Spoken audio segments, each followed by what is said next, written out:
Quentin Tarantino is an Oscar winner and one of the greatest filmmakers of his generation. While working as a video store clerk, he made Reservoir Dogs, his bold film debut with an impressive cast on a shoestring budget. He was on fire at the box office with hits like Pulp Fiction, the love letter to blaxploitation Jackie Brown, and settled the score in Kill Bill. Now this walking encyclopedia of film puts a classic Tarantino twist on World War II in the #1 box office flick, Inglourious Basterds. They're an American Secret Service outfit that lives deep behind enemy lines. You heard about us, you probably heard we ain't in the prisoner-taking business. We in the killing Nazi business. Cousin, business is a booming. Sure is. 3 days from now, Joseph Goebbels is throwing a gala premiere of one of his new movies in Paris. In attendance will be most of the German High Command. Basically, we have all our rotten eggs in one basket. The objective? Blow up the basket. Oh, yes. Earlier this week, ROVE travelled all the way to LA to chat to Quentin. Right off the top, is one of the joys of promoting this movie the fact that you get to say bastards a lot? It is, actually, but, you know, I have to say, it is one of those things that I've noticed TV people and radio people are really the ones getting the joy of saying bastards all the time. Like, how many times can they say it in the course of a bit? If you do a morning program, do they have an issue with it? Well, actually, there was one place in England, they stopped me and they go, so we can't say the name of the movie on television. All right, so why did you spell it that way? They go, oh, I can't describe it. It also just takes the piss out of it. And they go, well, you can't say that either. I go, is this live? And they go, yeah. Well, then I just did. Well, the fact that saying it with an English or even an Australian accent, bastards. Yeah, exactly. It sounds a bit more classy. Well, that's always been actually, it always cracked me up. I thought the English in particular were the, you bastard. You bloody bastard. Just really made much more of a meal out of it than the Americans ever did. So you can claim bastard. Well, I have to say, my movie's doing a lot for claiming it. The posters all over town, like, Brad Pitt is a bastard. He says that's not an original statement, though. Oh, really? Yeah, it's been said before. Why did not? Lieutenant Aldo Rain, I presume? And also, I hear the key to getting Brad, getting him wasted. Well, the thing about it is, there's this story going on that I got him drunk, that I plied him with bottles of alcohol. Why wouldn't you? Until he said yes. The reality is, I went to visit Brad where he lives in the south of France to talk to him about doing the movie. Well, where he lives is a vineyard. And so that was his wine that we were drinking. It was not my fault. His vineyard, his wine. Cut to 6 bottles later, 3:40 in the morning, he agreed to do the movie. The bastard. The bastard! Downey. Yeah. Got a German here wants to die for country.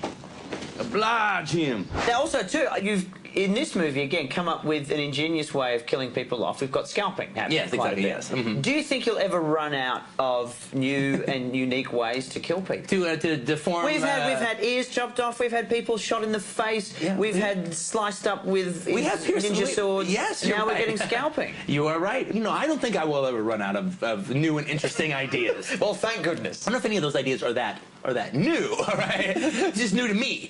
Scalping is very old. I just got around to it, though. You don't see much scalping nowadays, though. Well, actually, that was one of the things, actually, was Westerns, they always, like, have scalping, but you never see it. They just talk about it. And to me, one of the reasons I showed it in this movie, well, one, because I don't give a damn, all right?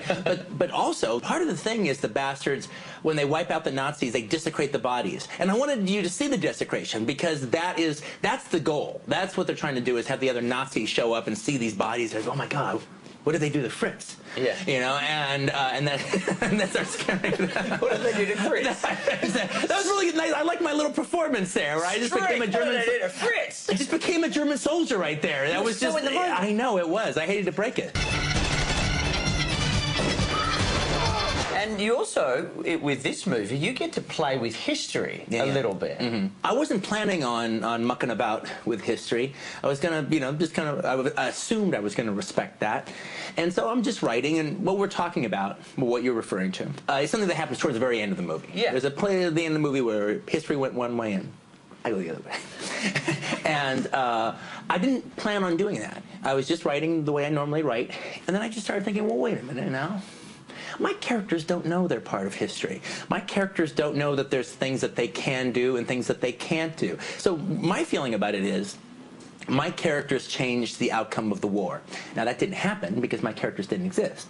But if they had have existed, everything that happens is fairly plausible. That makes sense. But it's just got to be plausible. That's a bingo. Is that the way you say it? That's a bingo? You just say bingo. I'm really enjoying you seem to have picked up a lot of Aussie lingo. You've said mucking around, you've said taking the piss, you've said no worries. Yeah. No, I have a lot of... Are you trying to be one of us? No, I'm actually trying not... What's wrong with us? I'm trying not to do it so it doesn't look like I'm sucking up to the Australian host. But I actually do have a lot of Aussie friends. Yeah. And I say it right, Aussie, not Aussie. Yes, right? good boy. But the thing is, I have a lot of Aussie friends, and so I actually say mate all the time. It's just everyone makes fun of me in Australia when I say it because they think I'm trying to kiss their ass. Kiss their ass. Yeah, well, that's the one. I don't go with that, all right? Now, I've got right now, actually, at this point in time, Quentin, we have your public probe. Are you ready for this? Yes. These are your final 5 questions as given to us by viewers of our program. Uh-oh. Here we go, from Sophia in Victoria. If you... VB, mate. Go ahead. Good boy. If you could be any historical figure, who would you be? John Brown. John Brown was the leader of the abolitionists in America, and he pretty much started the whole ball rolling of what eventually became the Civil War, as far as like freeing slaves. He's a cool American. Nice one, nice one. From Kurt in Western Australia, who's the most annoying person you've ever worked with? Okay, I won't say the name, but it rhymes with. No, I won't do that. Glad spit. Yeah, no.